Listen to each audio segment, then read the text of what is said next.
नमस्कार दोस्तों, स्वागत है आपका हमारे इस YouTube चैनल टाइम न्यूज में। दोस्तों, ओम प्रकाश राजभर ने पीएम मोदी की दाढ़ी पर किया तंज।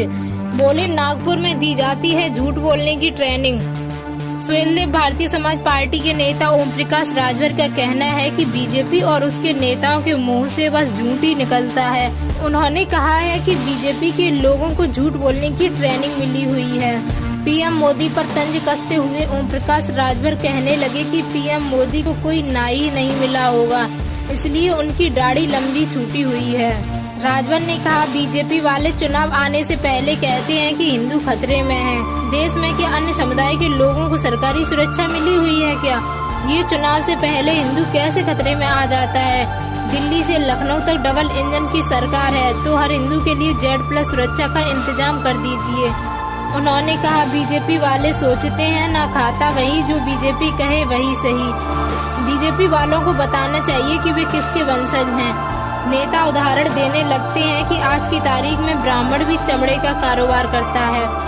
राजभर ने दोहराया कि उनका मोर्चा यूपी की सरकार से बीजेपी को दूर करने के लिए लड़ेगा। राजभर ने अकड़ते हुए कहा, देश में कौन माई का लाल है जो मुझे धमकी देगा? मुझसे बड़ा गुंडा कोई है ही नहीं।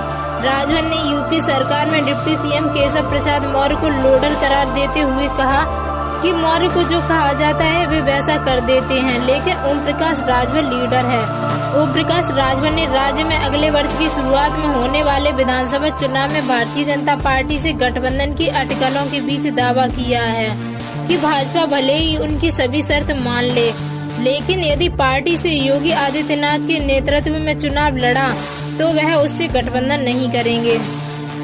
राजभर ने कहा, 27 अक्टूबर को हम अपनी पार्टी का स्थापना दिवस मनाएंगे और उसी दिन 2022 के विधानसभा चुनाव के लिए अपने फैसले की घोषणा करेंगे। राजभर ने दावा किया कि इसी दिन 27 अक्टूबर को भाजपा की विदाई की तारीख भी तय हो जाएगी। राज्य की भाजपा सरकार में 2017 से 2019 तक पिछड़ा वर्ग व दिव्यांग जन कल्याण मंत्री रहे ओम प्रकाश राजभर ने साफ कहा कि अव्वल तो भारतीय जनता पार्टी से उनका गठबंधन नहीं होने वाला है, लेकिन अगर कहीं कोई संभावना बनी तो भाजपा को हमारी शर्तें माननी पड़ेंगी।